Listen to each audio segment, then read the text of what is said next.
அண்மை காலமாகவே இந்த அரசாங்கம் தொடர்பான ஒரு விமர்சனம் ஒன்று முன்வைக்கப்பட்டிருக்கின்றது. இந்த சங்கீத்தினுடைய கைதுக்கு பிறகு சங்கீத் கைது ஒரு விடுதலை புலிகளை முழுருவாக்கம் செய்கின்றார் என்ற அடிப்படையில் பயங்கரவாத தடைச்சட்டத்தின் கீழே கைது செய்யப்படுகின்றார்.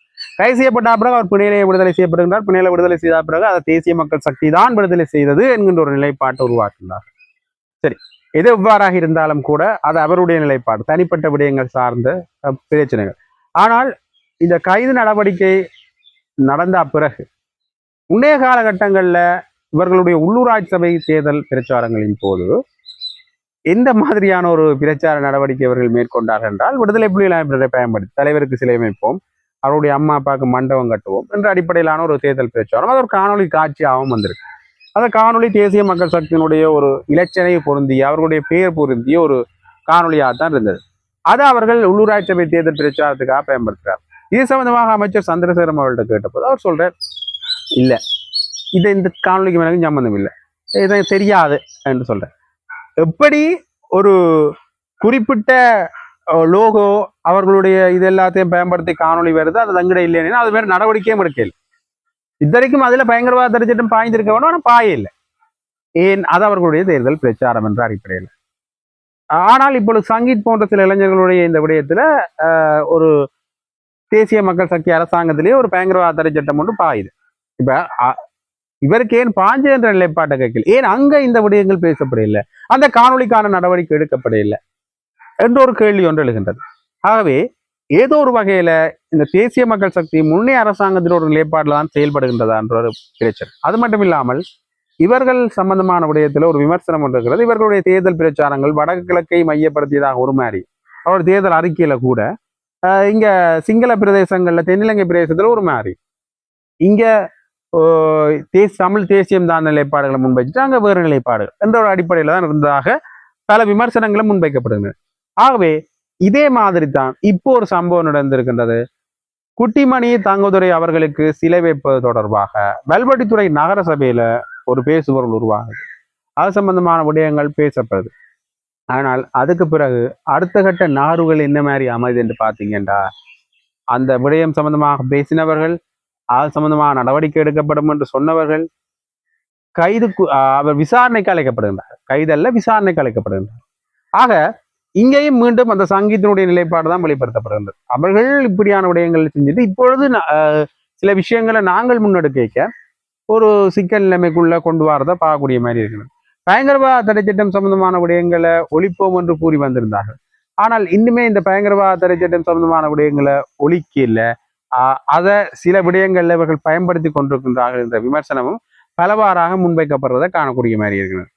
அது மட்டும் இல்லாமல் இவர்கள் சொன்ன இந்த அரசியல் கைதிகள் விடுதலையாக இருக்கட்டும், இந்த தமிழ் தேசியம் சார்ந்த பிரச்சனையாக இருக்கட்டும், இவர்கள் அதற்கான தீர்வு திட்டத்தை தந்தாங்கன்னா இல்லை. ஆக இது ஒரு நீண்ட நெடிய பொருளாகவே இருக்கின்றது. இது இவ்வாறு இருக்க அடுத்தாக இன்னொரு முக்கியமான விடயம் தொடர்பாக நாங்கள் பார்க்கணும் என்று பார்த்தீங்கன்னா, சரத் பொன்சேகா அவர்களுடைய விடயம். சரத் பொன்சேகா அவர்கள் இந்த உயிர்த்த நேர தாக்குதல் சம்பந்தமான அல்லது இந்த சுரேஷ் சிலைக்கும் கொடபாய ராஜபக்சவுக்கும் என்ன உறவு இருக்கின்றது, அவர்கள் எப்படியெல்லாம் செயல்பட்டார்கள் என்ற ஒரு விடயத்தை தெரிவித்திருக்கின்றார். இதற்கு முன்னரும் விடுதலை புலிகள் அமைப்புகள் சம்பந்தமான சில விஷயங்களை அவர் சொல்லியிருந்தார், விமர்சன ரீதியாக முன்வைத்திருந்தார். அதெல்லாம் எப்படி இருந்தது என்றால், மஹிந்த ராஜபக்சனுடைய எதிர்ப்பு அரசியலை காட்டுறதுக்கும் தன்னை ஒரு அரசியல் அதிகாரத்தில் நிலைநிறுத்திக் கொள்றதுக்காகமான சில விடயங்களை, கிட்டத்தட்ட இந்த போர் முடிவடைகிறதுக்கு தான் காரணம் என்றும், ஒரு தேசிய வீரனாக தன்னை காட்டிக்கொள்றதுக்கு ஒரு முயற்சி செய்கின்றாரோ, அல்லது மஹிந்த ராஜபக்சனுடைய எதிர்ப்பு அரசியலை காட்டுறாரோ, அல்லது மீண்டும் அரசியலில் தன்னை நிலைநிறுத்திக் கொள்றதுக்கான முயற்சிகளில் ஈடுபட்டிருக்கிறார்கள் என்ற விமர்சனம் முன்வைக்கப்படும். விடுதலை புலிகள் அமைப்பினுடைய தலைவரை பற்றின விமர்சனங்களை முன்வைப்பார், போராட்டத்தை பற்றின விமர்சனங்களை முன்வைப்பார். அதே மாதிரி இந்த வெள்ளைக்கொடி சம்பந்தப்பட்ட நிலைப்பாடுகளை முன்வைப்பார். ஆனால் அது தொடர்பாக விசாரணை நடக்குமான்னு கேட்டீங்கன்னா இல்லை. ஆக விசாரணை நடந்தால் அது இராணுவத்தினரை குறைமதிப்புக்குட்படுத்துற என்ற அடிப்படையில் வந்துடும் என்றதால் அந்த அளவுக்கு போக மாட்டார்கள். ஆனால் அது தொடர்பாக பேசுவேன். அதே மாதிரியான ஒரு நிலைப்பாடு இப்ப எது பீக்கில் இருக்கு. இப்போ உயிர்த்த நேர தாக்குதல், சிடி விக்ரமரத்தினுடைய மரணம். அப்ப அந்த விடயங்களை அவர் எடுத்து பேசுகின்றார். அப்ப அதுல சுரேஷ் சிலை அவர்கள் கொடபாய ராஜபக்சோடு ஒரு நல்ல உறவை கொண்டிருந்தார். கொடபாய ராஜபக்ச என்ன சொல்றாரோ அதைத்தான் சுரேஷ் சிலை செய்வார். கிட்டத்தட்ட ஒரு ஜனாதிபதி சொல்றத ஒரு குற்றப்புலனாய்வு திணைக்களத்தில் இருக்கிறார்களால் செய்கிறார் என்றால், ஒரு புலனாய்வு அதிகாரி செய்கிறார் என்றால், அந்த அதிகாரம் சுயாதீனமாக இயங்கல என்றுதான் அர்த்தம். அப்படியான ஒரு விமர்சனத்தை யார் முன்வைக்கிற? பொன்சேகா அவர்கள் முன்வைக்கிறார். அது மட்டும் இல்லாமல் சில தவறான புலனாய்வு அறிக்கைகளை சுரேஷ்சலை அவர்கள் தந்திருந்தார். 9,000 போராளிகள் நான் விடுதலை புலிகள் அமைப்பினர் இருக்குன்னு சொல்லியிருந்தார். ஆனால் நான் அவர் சுரேஷ் பொன்சேகா சொல்றார், நான் 30,000க்கு மேற்பட்டவர்கள் இருப்பார்கள் என்று நினைத்திருந்தேன். அதே மாதிரி 32,000 பேர் இருந்திருந்தார். ஆக இதுல என்னுடைய ஊகம் சரியானதாக இருந்தது. ஒரு தவறான தகவல்களை தந்து ஒரு மாட்ட வைக்கிற ஒரு முயற்சியில் ஈடுபட்டிருக்கின்றார்கள் என்ற ஒரு சந்தேகம் எழுகின்றது. அல்லது இவருடைய தகவல்கள் ஒரு சரியான நிலைப்பாட்டில் இருக்காது என்றதை அவர் வெளிப்படுத்துறார். சுரேஷ் செலை அவர்கள் தனக்கு வேலை செய்யலை என்றாலும் கூட அவர் கொழும்பினுடைய கொடபா ராஜபக்சனுடைய அந்த அலுவலகத்துக்கு மாற்றப்படுகிறார். அங்க வேலை செய்கிறார்.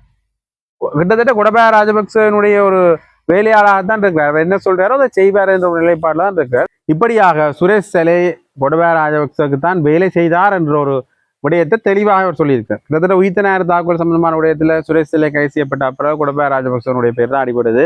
கொடபா ராஜபக்சவை மேன்முறையீட்டை தாக்கல் செய்கின்ற அளவுக்கு தன்னை கைது செய்யக்கூடாது என்ற அடிப்படையில் புகுதண்டைக்கு எல்லாருக்கும் தெரியும் அடுத்த கட்டமான கைது கொடபா ராஜபக்சனுடைய இருக்கலாம் என்கிற ஊகம் முன்மொழியப்படுகின்றது. சரி, இது இவ்வாறு இருக்க இந்த விடயம் சம்பந்தமாக சிடி விக்ரமரத்தினுடைய மரணம் சம்பந்தமாக ஒரு இடதுசாரி அமைப்பினுடைய அழைப்பாளர் பெரேரோ அவர்கள், சமிந்த பெரேரோ அவர்கள் ஒரு முக்கியமான விடயத்தை தெரிவிக்கின்றார். அதிலேயும் அவர் ஒரு அரசியல் குழாமாலையும் அரசியல் குடும்பத்தாலையும் அவர்களால் இயக்கப்படுகின்ற ஊடகங்களாலேயும் இது ஒரு தற்கொலையாக காட்டப்படுகின்றது. உண்மையிலேயே ஒரு குறிப்பிட்ட ஜனாதிபதி அல்லது ஒரு அரசியல்வாதி சிடி விக்ரமரத்ன அவர்களுக்கு அழுத்தத்தை கொடுத்திருந்தார். அது எந்த மாதிரியான விடயத்தில் என்றால் சாரா ஜஸ்மின் தொடர்பான விடயம். சாரா ஜஸ்மினுடைய டிஎன்ஏ பரிசோதனைகள் மீண்டும் மீண்டும் பரிசோதனைக்கு உட்படுத்தப்படுறது. அது மட்டும் இல்லாமல் 3வது தடவை அவர் பரிசோதனை எடுத்தேக்க அதுல ஒரு குளறுபடிகள் இருந்தார். கிட்டத்தட்ட அவர் இறந்து விட்டார் என்பதை காட்டணும் என்ற அதுக்கான அழுத்தங்கள் யார் மேல பிரயோகிக்கப்பட்டது என்றால் சிடி விக்ரமரத்ன அவர்கள் மேல பிரயோகிக்கப்பட்டது. இதை பிரயோகித்தது ஒரு அரசியல்வாதி. கிட்டத்தட்ட அவர் எந்த குடும்பத்தை சொல்றாருன்னா ராஜபக்ச குடும்பத்தை சொல்றாரு என்று அவர்கள்லாம் இந்த விடயங்களோட தொடர்பட்டது. ஏற்கனவே நடந்த மரணங்கள்லையும் அதுவும் தற்கொலையாக மாற்றுவதற்கு சில ஊடகங்கள் முயற்சிக்கின்றன.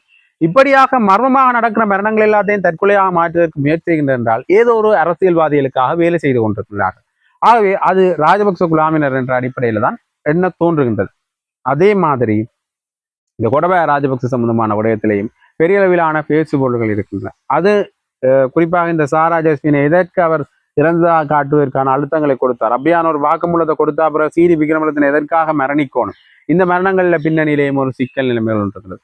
அண்மையில கூட மைத்ரிபால சிறிசேன அவர்கள் இவருடைய இந்த பூதவுடலுக்கு அஞ்சலி செலுத்திட்டு வந்தா பிறகு சிடி விக்ரமரத்தினுடைய பூதவுடலுக்கு அஞ்சலி செலுத்திட்டு வந்தா பிறகு ஊடக பொது வழியில ஒரு விடயத்தை சொல்றார். அந்த சொல்ற விடயத்திலையும் சில முக்கியமான சில நகர்வுகள் இருக்கின்ற ஒரு வார்த்தை என்னண்டா, இவர் யாரோடையும் எதிர்ப்பை காட்ட மாட்டார், எல்லாரோடையும் சமாளிச்சு கொண்டு போவார், யாரையும் பகைக்க மாட்டார் என்ற சில வார்த்தைகளை பிரயோகிக்கணும். அப்ப இவர் யாரை பகைக்க வேணும் அல்ல யாருக்கு பகைக்காம இவர் நடக்கணும்ன்றா இங்க அழுத்தம் பிரயோகிச்சது யாரு கூட ராஜபக்ச என்ற அடிப்படையில் விமர்சனம் முன்வைக்கப்பட்டது. ஆகவே அவர் அந்த பகமையை தான் அவர் சொல்லி இருக்கின்றாரா என்ற கேள்வியும் இன்னொரு இடத்துல விழுது.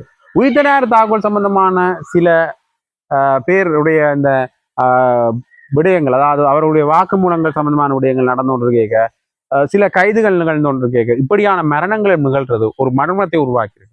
இந்த மர்மம் முடிச்ச இந்த அரசாங்கம் எப்பொழுது விரிக்க போகின்றது, எப்பொழுது எல்லாம் அவிழ்க்க போகின்றது என்ற கேள்விதான் மக்கள் மத்தியில் இருக்கிற ஒரு பெரிய கேள்வி.